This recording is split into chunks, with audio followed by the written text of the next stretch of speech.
స్వచ్ఛత లేని స్నేహాలకు, విలువ ఇవ్వని బంధాలకు, బాధ్యత లేని బాంధవ్యాలకు, అబద్ధాలాడే అనుబంధాలకు మౌనంగా దూరం అవటమే మంచిది. మీరు కోరుకున్నది వచ్చి మీ ఒడిలో పడిపోదు, మీరే వెళ్ళి దాన్ని లాక్కోవాలి. గొడవ జరిగే అవకాశం ఉంటే మౌనంగా ఉండు. గొడవ తప్పదు అనుకుంటే బయటకు వెళ్ళు. అంతేకాని బంధాన్ని వదులుకోకు. సంపద లేకపోయినప్పటికీ సంస్కారం ఉన్నట్లయితే లైఫ్ సాఫీగా సాగిపోతుంది. సంపద ఉంది, సంస్కారం లేకపోతే ఆ జీవితం వ్యర్థం అవుతుంది. జీవితం పుస్తకం లాంటిది. రాసిన పేజీని చింపలేము, రాయని పేజీని చదవలేము. అందుకే ఏ రోజుకు ఆ రోజు ప్రతి పేజీని అందంగా రాసుకోవాలి.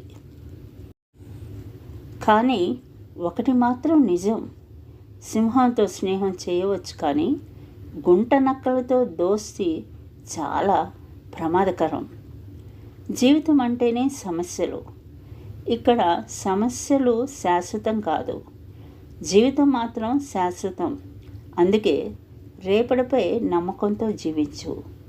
భరించడం ఎలాగో అమ్మకి తెలుసు, భారం ఎలా మోయాలో నాన్నకి తెలుసు. నీవు మార్గం వెంట పోవడం కాదు, మార్గం నీ మొదటి విజయం. ఏమిటో తెలుసా? నిన్ను నువ్వు ప్రేమించుకోవడం, నిన్ను నువ్వు గౌరవించుకోవడం, నిన్ను నువ్వు నమ్మడం. ఇవన్నీ నువ్వు చేస్తే జీవితంలో విజయం సాధించినట్లే. మనిషి గొప్పతనం మాట ఇవ్వడంలో కన్నా ఇచ్చిన మాట నిలబెట్టుకోవడంలో ఉంటుంది. గడిచిన కాలం బాగుంటుంది, ఎందుకంటే మళ్ళీ తిరిగి రాదు కాబట్టి. రాబోయే కాలం అందంగా ఉంటుంది, మనకు నచ్చినట్లు ఊహించుకుంటాం కాబట్టి. ప్రస్తుత కాలం కష్టంగా ఉంటుంది, ఎందుకంటే అనుభవిస్తున్నాం కాబట్టి. మనమంటే ఇష్టం ఉన్నవారు మన మాటల వెనుక బాధను అర్థం చేసుకుంటారు. మనమంటే ఇష్టం లేని వారు ప్రతి మాటలోనూ తప్పుల్ని వెతుకుతారు. అవసరం తీరాక వదిలేసి వెళ్ళేది కాదు, ఊపిరి ఉన్నంత వరకు ప్రాణానికి ప్రాణంగా నిలిచేది నిజమైన స్నేహం.